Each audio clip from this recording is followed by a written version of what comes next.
Isang feel good morning sa lahat ng ating mga ka-vibes na maraming pinagdadaanan. Oy, sasabihin nila, di ba, normal lang naman sa buhay may pagdaanan ka. Pero minsan, iba-iba kasi ang perception natin dahil iba-iba rin ang chemical made-up ng ating makeup ng ating utak. Okay? Yes. At dahil dyan, may mga chemical imbalance, merong bipolar. Ito, seryosong usapin. May depression, may anxiety, kaya mas hirap sila na i-receive at i-perceive yung mga problema na maaaring sa ibang tao normal lang. Halimbawa, ikaw, Kiko, di ba? Pinagtaksilan kita. Kunyari lang. Talaga naman. Sa iba na lang ako, ayoko na ka-partner si Kiko.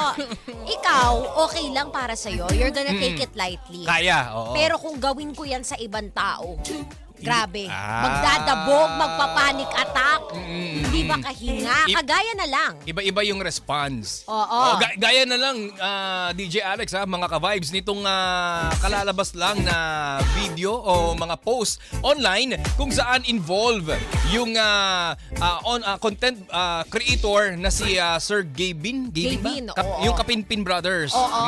Yung mga mahilig daw mag-prank. Diba? Puro katatawanan. Masayahin. Oo. Pero kamakailan lang naglabas ng video yung pamilya niya. 'Di ba? Naku, napapansin wala daw masyado si Sir Gavin.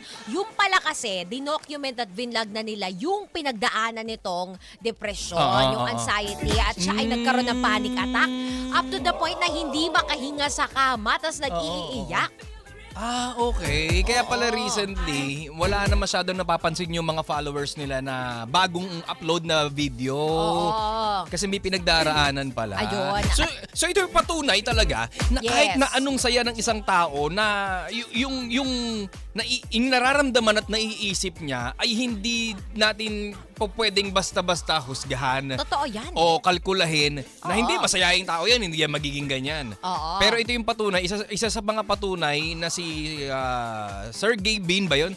Na isa sa mga Kapinpin Brothers, biktima rin. Oo, tao din, di ba? Na meron ding emosyon. Pero, nako, mabuti sana kung ganyan ang pagkakaunawa ng lahat. Kasi ang iba sinasabi, OA.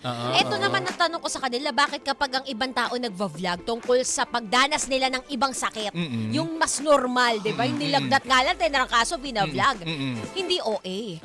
Normal lang sa inyo. Pero kapag panic attack, hindi daw ito normal at napaka-OA. Yun po ang realidad ng pagkakaroon ng sakit na yan. Oo. Siguro kinakailangan din pa natin ng mas malalim na aral at paliwanagan tungkol sa ganitong sitwasyon para syempre lahat ng mga ka-vibes natin ay mas nauunawaan yung ganitong klaseng sitwasyon at pinagdaraanan ng iba nating mga ka-vibes na mayroong tinatawag na mental health disorder. Totoo yan, diba? totoo yan. Para sa akin, helpful yan kasi halimbawa ako, nanay ako. Wala akong alam dyan sa ganyan. Nung 90 kopong-kopong, hindi uso, di ba? Nung nakita ko yung idol ko, kunyari si Sir Gavin, na, nangyayari to sa anak ko Maaari kung ano ang nangyayari kay Sir Gavin. Pwede ring dinaranas ng anak ko. Sige, ipapacheck ko. Total ngayon, libre naman na. Di ba? Ang mental counseling, ang pagpunta sa mga ospital. So, sige, itry natin. Baka sakali na ma-diagnose natin ang tama.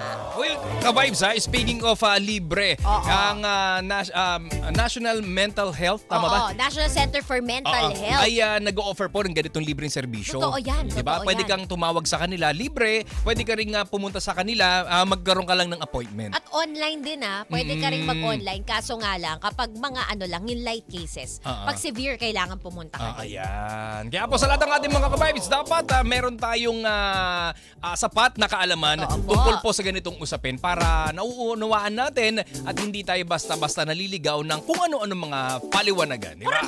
Kore-kore ako!